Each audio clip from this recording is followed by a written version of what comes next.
Okay, we are on, of course, we are on page Mem, and we started the paragraph that begins with the word Hamoshel.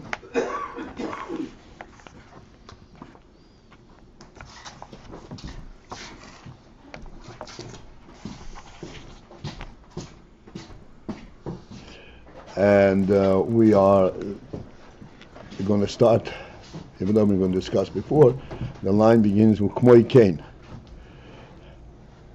That the preceding few lines are presenting a moshel from koiches hanefesh. The aim of all of our current discussion is to explain, give us a means to understand how is it possible that opposite qualities should actually dwell and be present in the very same.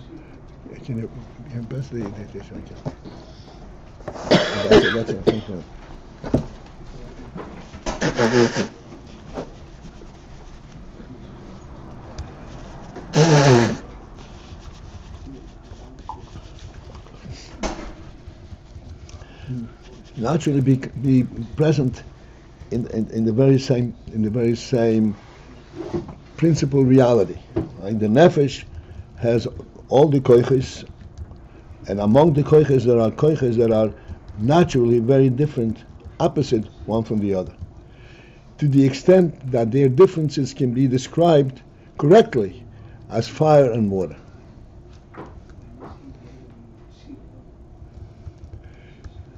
I wanted to discuss this, the motion of fire and water. Where does fire and water come to koiches hanefesh? Is it just an illusion, or is this real?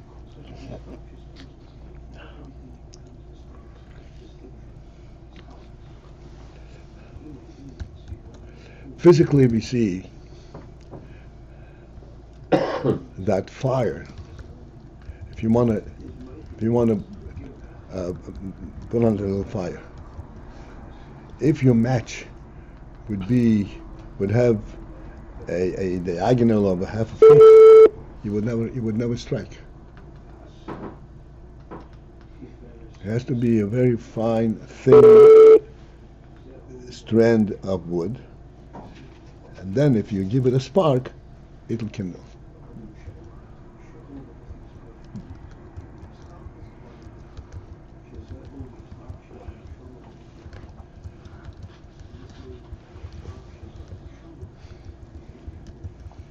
The fire also is capable of being drawn inside the wood, which is called, when the wood is fired up throughout, it becomes like a coal. But that's only after the fire has permeated the entire piece of wood. But to catch onto the wood, to relate to the wood, it has to be a very thin piece of wood.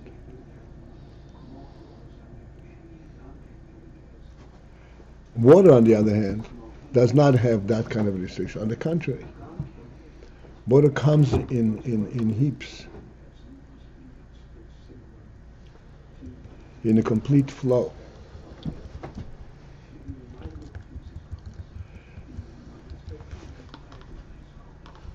These two natures of fire and water are clearly very definitive.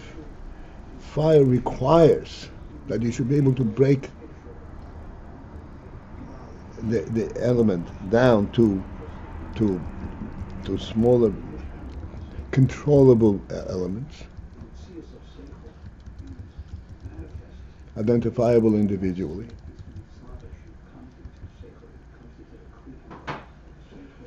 Water, on the other hand, not only does not have that requirement, it doesn't even relate to it.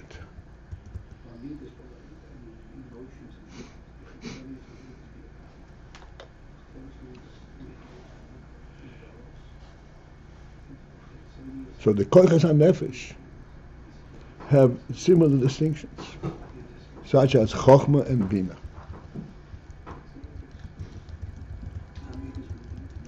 Such as re-iya and shmiya.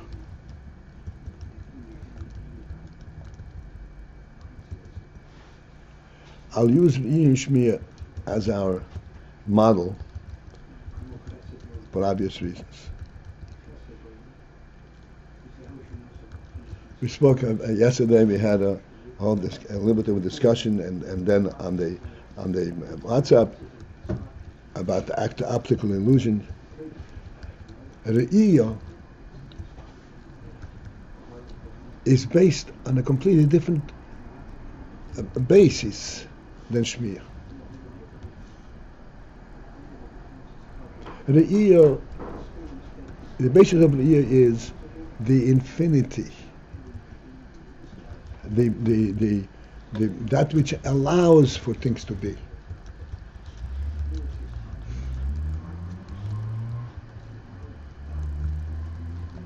This is why we say chochmah, which is like re-iya, that alludes directly to the Creator.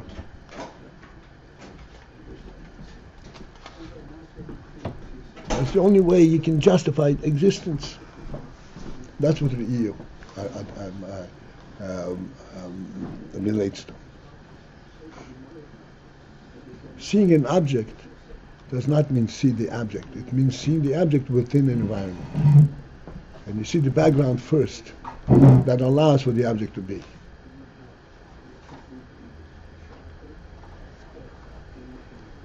On the other hand, shmiya has a completely different principle.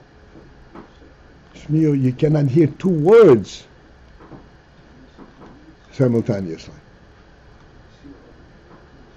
And if two words come together, they interfere with each other. Then you haven't heard anything. Although the whole thing was expressed.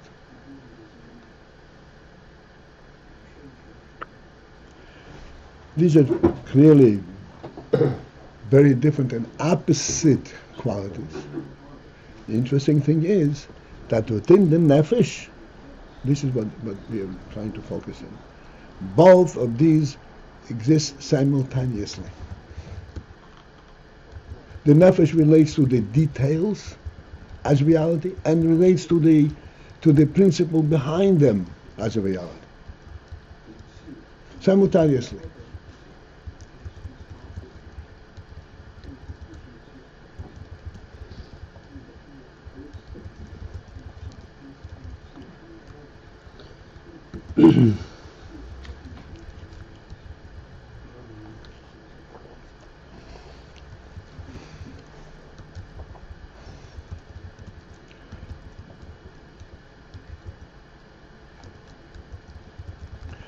The Rambam says that the first principle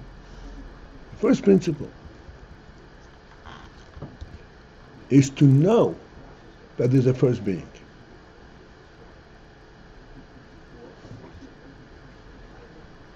And what is this first being?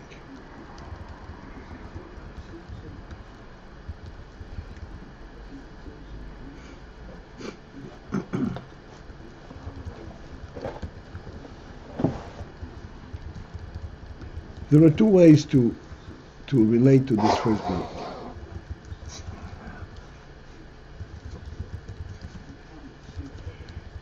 Re-iya and shmiya method.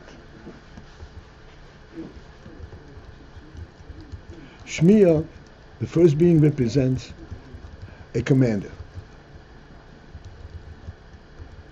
You better recognize him and remember him at all times. Whatever you do, identify what you do with his presence. That it should not be contradictory, it should be within according to his will. Re-iya says, what is the first being? Mamchikol nimtza. This is the basis. He presents everything.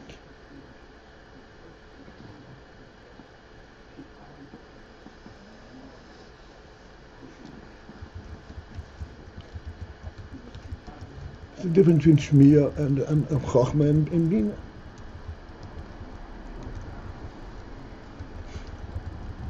What is exactly translation of Mamsi Kanimsa. Translation of Mamsi Kanimsa? Yeah, exactly. Exactly. He brings everything forth.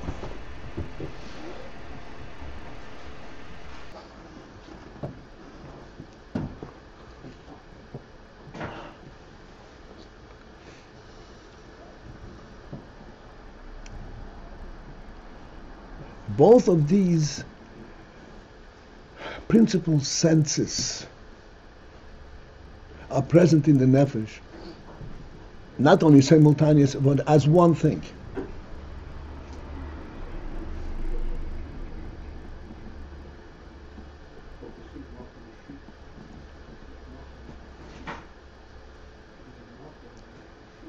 Because within the nefesh, you have the essence of both of these. And as the Rebbe says, there it is, v'tachlis hadakus v'hazakus. Tachlis hazakus v'haruchnius. What is ruchnius and zakus? What does that imply? I'm quoting directly from. Ruchnius implies that it is, like we said many times, the way Seichel presents things.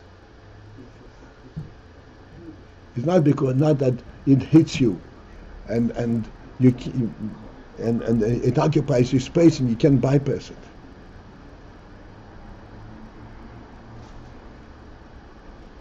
Rather, it shows you that this is the way it should be. And if you had an empty room and you were going to put a table in it, you would put it in this place.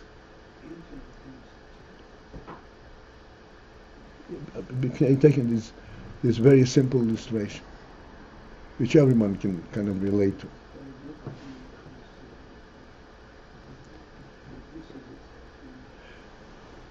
In that state, b'tachlis hazakus v'haruchnius, all inyonim all koiches can exist and simultaneously in the same place. Because they all speak of the same principle. What is the truth? What is the right thing?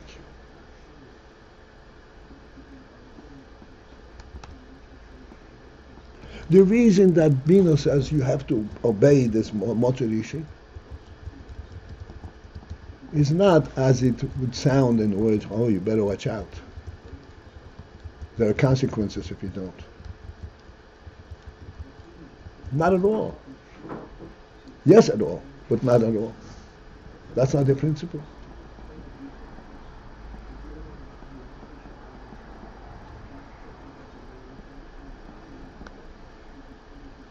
Like we say in davening, Malchusoi berotzen kibul alayim. Think about these words. Malchusoi means his reign. His reign. Reign means he's a king, and you have to know what it means to stand in front of the king. But then we say berotzen, but they accepted it berotzen. Where does the rotzen come in? You're abandoning your independence, like Shmuel says.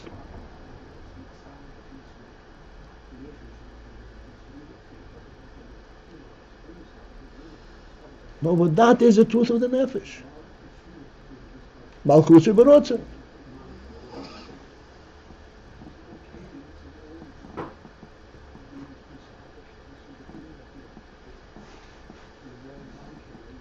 Let's go inside now.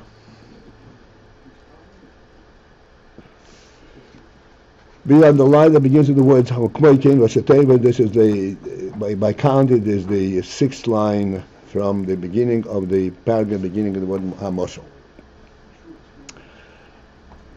Such as we talk about koiches hanefesh, that the koiches hanefesh, all the different koiches that actually can be described in their differences as fire and water, and yet they are sheichnim, they dwell and they rest together without anybody in which way interfering with one another. Because there in the nefesh, they are betachlis hazakus v'haruchnius, they represent the ruchnius, the truth of the koyach, rather than the space it occupies.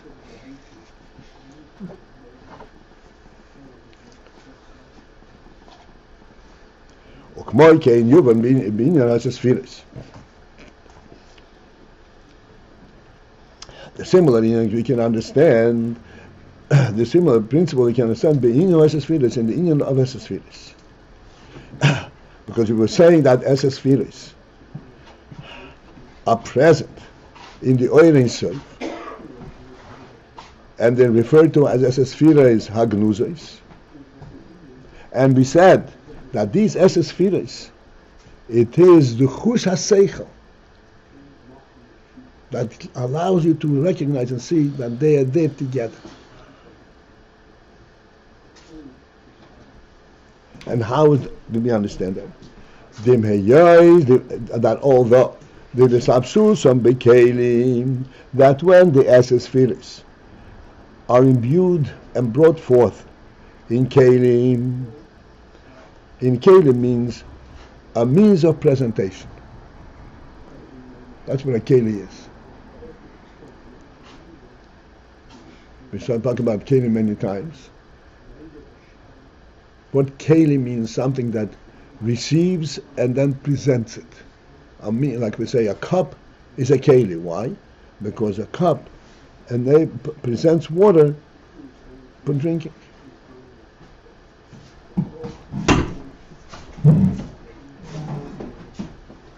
Water is not merely present in the cup. Water is defined by the cup to become drinking water, to be presentable. This is a keli. The same thing is the kelim of the koiches, where it ceases to be a koich ruchni, based on, so to speak, on the principles of truth, but it becomes a functional koich.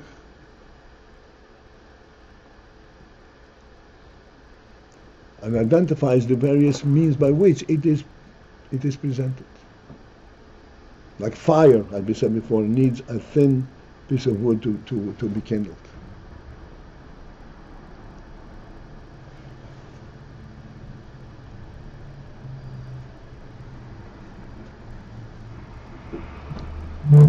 So these as spheres, when they mislabish in kelim hareheim bibchinas chesed ugvura, then these as spheres are bibchinas. They are in bibchinas means that you can discern within them the principle of chesed and gvura.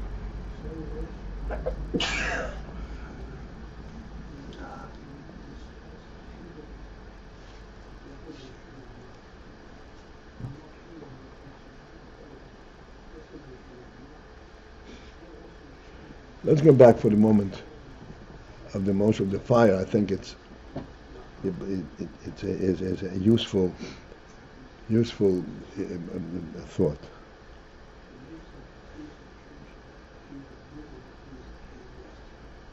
Being that fire cannot be kindled into a big log, and it needs to have a thin piece of wood.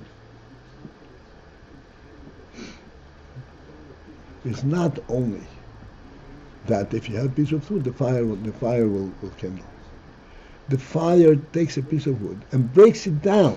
It seeks out the thinner strands by which to attach itself to.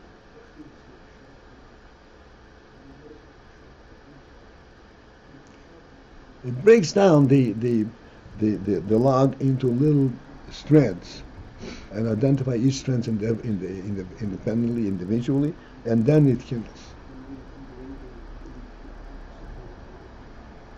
This is the gvura. Nature of gvura. Gvura means identifying everything very concretely and independently, individually. So when the koiches the spheres are mislabish in kelim, harehem bibchinas chesed and gvura, then they are in that demand. They demand. That's what they demand the union from chesed and gvura. Moved on and thus they are separate one from the other. The chochmah And yet still, Oy don klulim ba'eresoy baruhu, while they are still incorporated and contained in the Oy Ein Sof baruhu, they are there because it's Ein Sof.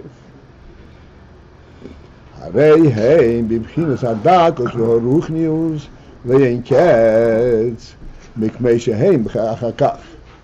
So there they are in the state, and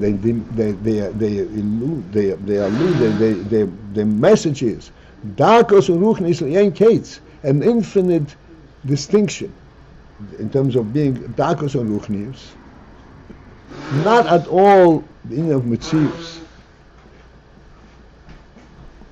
not at all the inyan from consequence and as a result of, but the truth of it. Le'en ketz means without any measure. Mikmei shehin achakach, from the way they are later on. There is no comparison one all. There's an infinite difference when the koich is the way they are in the Ein Sof, and the way they are in the establishing king. The way they are in the Ein Sof, they become dakos v'ruchnius, because they are completely only because of the Ein Sof, because of the truth of the Ein Sof, not because of the nature of the koich itself.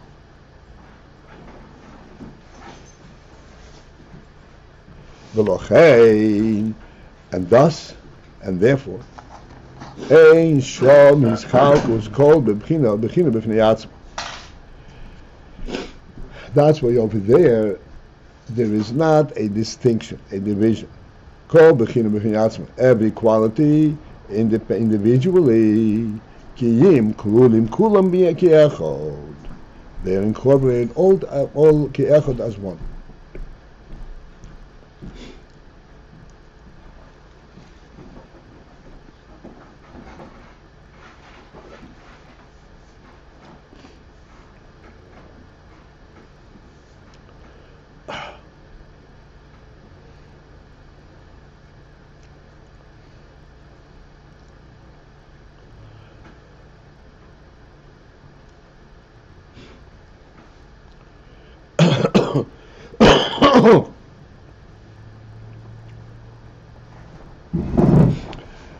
Although that they are included all as one,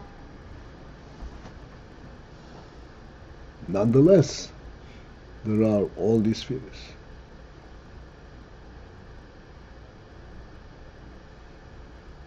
But they don't separate, they don't break away one from the other.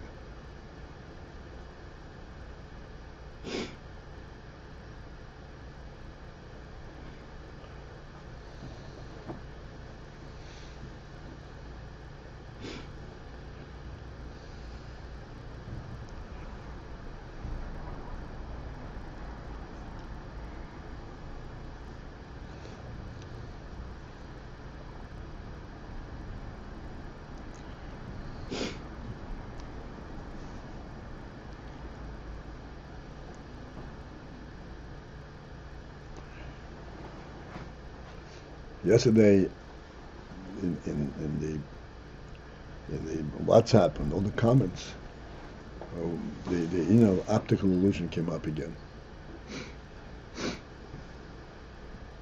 Optical illusion is an illusion, and it becomes a real challenge to the intellect. Of course, as we pointed out, there is no challenge whatsoever.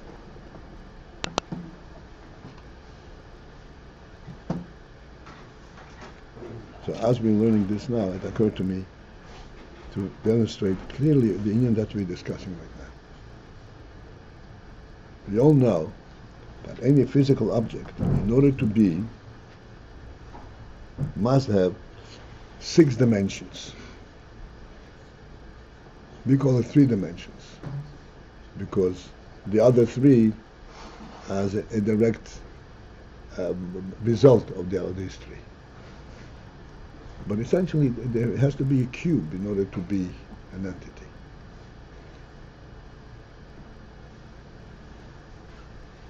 And in these 6 dimensions, every inch of it is a separate intimacy. Without one, there's nothing there.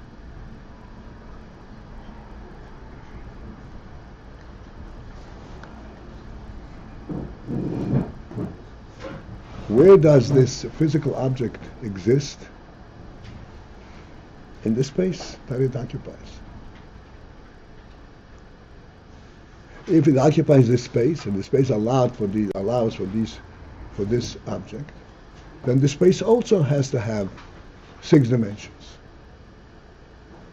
And also has to consist of all the little square inches that fills the space. Yet it doesn't.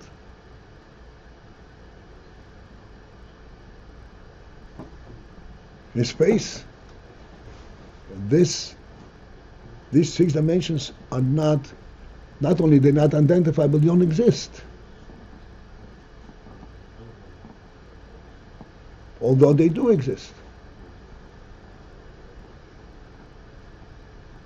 How do they exist and don't exist? This is what we're saying. They exist there. Betachlis hazakus v'ruchnius.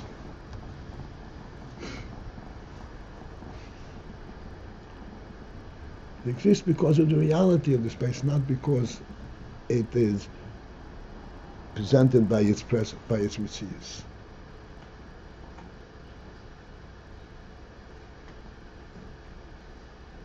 To the extent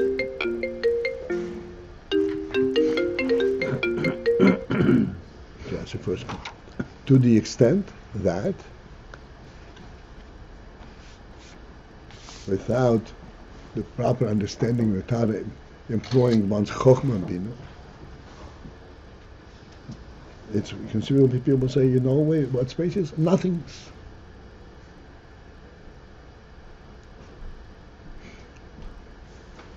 But nothingness doesn't provides for nothing.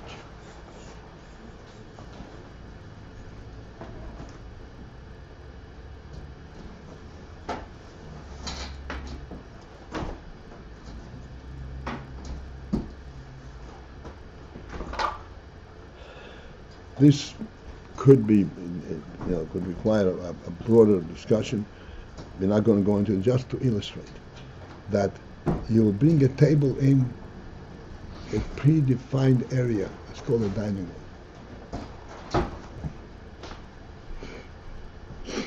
room. When the table is in nothingness, meaning it doesn't have the place where it is has no significance, it's not a table, as we discussed the last few days.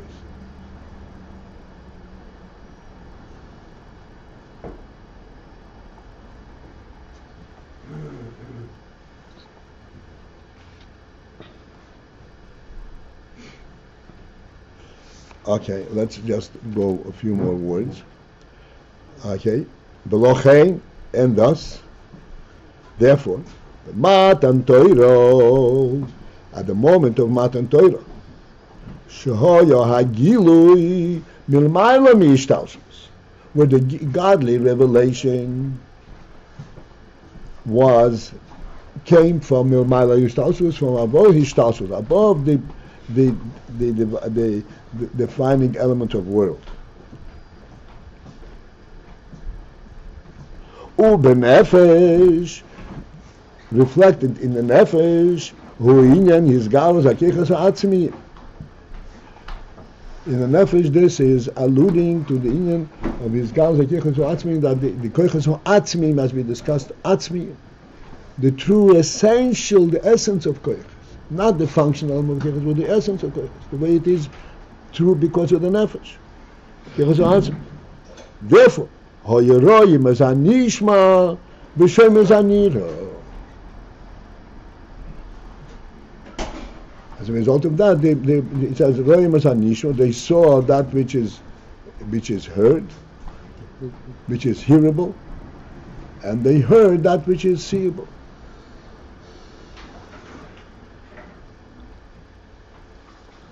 This will be discussed later. But this is the union that we're saying that because the koiches or atzmim are not restricted to a definitive function.